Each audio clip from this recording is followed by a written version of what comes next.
Can AI do my job better than me? Should I let it save the world and enjoy life instead? Let's have some fun today. I want to find out whether AI can make a better sustainability strategy than humans can. I use ChatGPT for that, and if you haven't heard of it, you need to try it out. It can do all sorts of jobs for you, be it writing a text or researching some stuff for you. You will find many opportunities, and there's a lot of advice out there in the net on how to use it. But today, let's use it for making a sustainability strategy for a company that we all know well. And let's see what it comes up with. Okay, it starts with some fairly general remarks that Coca-Cola have a sustainability strategy, and the usual, it depends. Then it starts listing some points where Coca-Cola should focus on. First point is water. Surely very important. I remember there has been a lot of discussion about this topic already. Secondly, reducing greenhouse gas emission. Okay, that one is a no-brainer. Third, the packaging. Recycled plastic, in my opinion, not really the ultimate solution, but let's see what it comes up with. Action 4 is about focusing on raw materials and their suppliers.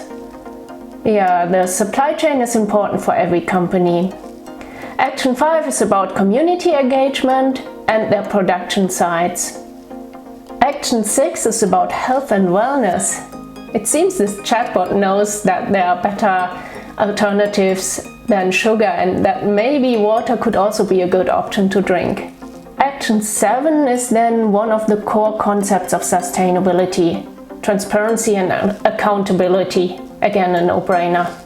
These actions are pretty general, but to be fair, I also ask a very general question, so maybe I need to be a bit more precise. But now I would like to dig a bit deeper and see what AI can really do in terms of sustainability strategy. And to do this, I'm choosing an industry where I know quite well the details, and which is also a very important industry because it has a very high CO2 footprint globally. And this is the construction industry, and more precisely concrete, and even more precisely the cement industry. So first let me discuss with AI who we should focus on. Okay, now they have rebranded to Holcim, but this again is showing that the AI is based on slightly outdated data. The first point is, in my opinion, already the most important one for this company. With such high CO2 emissions, low carbon solution is certainly the way to go. I like that it is already adding possible solutions like renewable energy and carbon capture and storage. The second point is closely linked to the first one, but it is good that they are mentioning it here. Energy efficiency is usually a very effective way to reduce emissions, as it reduces overall energy demand and therefore makes it easier to substitute the remaining energy demand with more sustainable options. Water is also important, of course. And again, here the supply chain also matters. This is held fairly general. Then waste management, that's important, yeah. The reduce, reuse, recycle principle is mentioned here. Community engagement and transparency sounds pretty similar to the Coca-Cola example. I will not go into further detail here. Now let's dig a bit deeper and see what AI suggests that Holcim should set as their targets. This is not very helpful. Basically, it is repeating the point from before without actually defining targets. For me, it's a bit too general. At least they are adding some metrics that could be used. Same goes for the next 2 points. A bit too general. Sustainable sourcing, okay, quite some general advice again.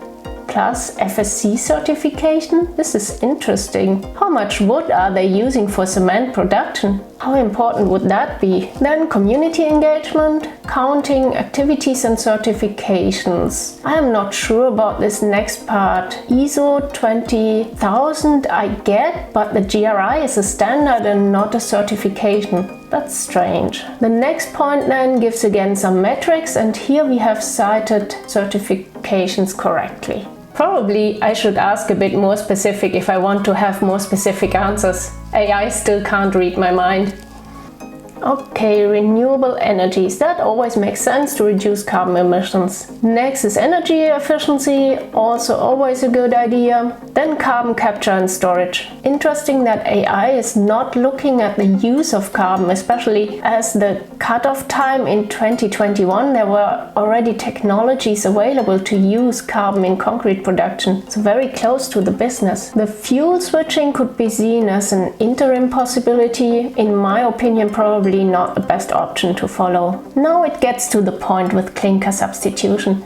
Clinker has usually the highest percentage of cement's carbon emissions, so this is definitely one to further follow up. AI also names a few substitutes here. For many substitutes, however, there is a shortage or other issues. It is not mentioning calcinated clay here, which could show high potential in the future. Process optimization, well, that's a bit similar to energy efficiency, no real news here. Collaborations are very important. There are other companies out there which can help solve the environmental problems of cement or concrete, so partnering is always good. Then carbon offsetting, well, that's controversial, not a topic for today. Let's now dig a bit deeper into a specific issue that it mentioned, and let's choose clinker substitution. Let's see what AI suggests there.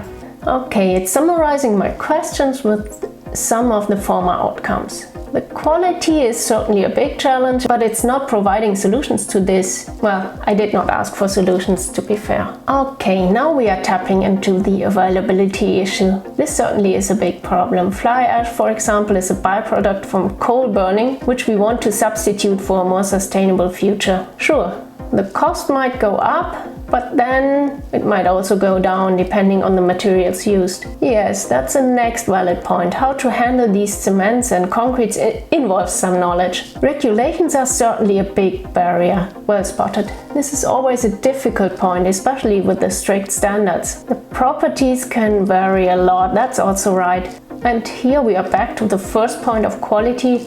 Well, let's stop that now. Then I asked about an outlook for the technology of carbon capture with utilization and storage. It explained parts of it very well, however for some reason it left out the utilization part. I wonder whether the data might be too old or whether it was not enough data for it to know enough about it.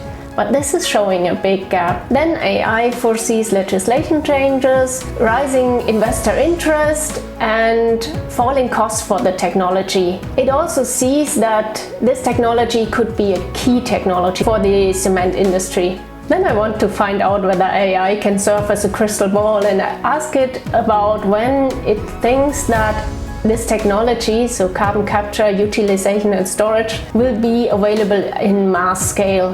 And it tells me rightly that it doesn't know, basically. As a conclusion, to me it seems like AI cannot replace human experts. Now let's summarize what I believe AI can do and cannot yet do. First, the answers are kept quite general. It sounds a bit like the usual management talk before the actual workshop with the brainstorming starts. And this is probably also where you can use it. You can use it to prepare workshops, to prepare context for discussions, and to use it to research about certain topics that you might want to know more about. Second point is it is based on slightly outdated data. And this is certainly a problem in the field of sustainability, as sustainability legislation and technology innovations are changing all the time. How do I think it will change? Well, I strongly believe that AI will be able to use data from a few seconds ago in the near future, and that it will include this data very soon. So here I do not see many limitations for the future. Then the third point is that it can only use published data. And this is of course a big point, especially for sustainability strategy of companies, because published data is only a small fraction of the data available. From my experience, the most important data to create a sustainability is not available to the public. It's internal data and is available to the experts only within the company. So the sustainability strategy needs to be based on the available data, and also it needs to be based on knowledge that is available sometimes only in the heads of people working for the company. So what's the potential here? I'm sure we can use AI in the future to analyze internal data. It will not be publicly available AI solutions, it will be company-specific solutions, and they will tap into all the data available within the company networks. So that's a big plus for the future. Currently it's only used for very specific tasks. But given a good data management system, I can see big opportunities for AI to optimize operations and to set up new business models, for example, to become a more sustainable company. Also, again, given the right data availability, it might come up with unusual ideas which nobody within the company has thought of. So that's a big plus. Human creativity might not be easy to replace by AI. Humans interact and discuss with each other, and then they inspire each other to new ideas. There is some knowledge only in the brains of people, and connecting this knowledge with ideas of other people can really help to make great concepts. I see that AI offers a big potential, especially within these co-creation processes. People can use it, play around with it, and go in interaction additionally. However, like everywhere in life, it's always important to ask the right questions. And that's especially important for AI. So can AI replace sustainability experts yet? I don't think so. We still have to work and make our world more sustainable, step by step. And if you want to know how to do so, I would suggest you look at this video over there.